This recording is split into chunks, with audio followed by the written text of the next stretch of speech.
বৃহস্পতিবার সন্ধ্যা ৭টার দিকে কক্সবাজারের উখিয়া রোহিঙ্গা ক্যাম্প পরিদর্শন শেষে ফেরার পথে দুর্ঘটনার কবলে পড়ে জার্মানির সাবেক ফুটবল তারকা মেসুত ওজিল ও তুরস্কের প্রেসিডেন্ট নেকমেতিন বেলাল এরদোয়ানকে বহনকারী গাড়িবহর। প্রত্যক্ষদর্শী ও পুলিশ সূত্র জানায়, রোহিঙ্গা ক্যাম্প পরিদর্শন শেষে ফেরার পথে ভিআইপি বহরের একটি গাড়ির সঙ্গে একটি মোটরচালিত অটোরিকশার সংঘর্ষ হয়। ভাগ্যক্রমে এই ঘটনায় প্রতিনিধি দলের কেউ আহত হননি, তবে সংঘর্ষে অটোরিকশাটি দুমড়ে মুচড়ে যায় এবং চালক আহত হয়েছেন বলে জানা গেছে।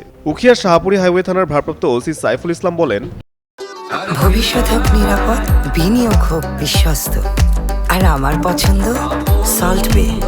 ওয়েলকাম টু সল্ট বে। রোহিঙ্গা ক্যাম্প থেকে ফেরার সময় গাড়িবহরের চলাচলের মধ্যে হঠাৎ একটি অটোরিকশা সামনে চলে এলে দুর্ঘটনাটি ঘটে। সংশ্লিষ্ট অটোরিকশাটি জব্দ করা হয়েছে এবং বিষয়টি তদন্ত করে দেখা হচ্ছে। পুলিশ জানিয়েছে, তদন্ত শেষে প্রয়োজনীয় আইনগত ব্যবস্থা নেওয়া হবে।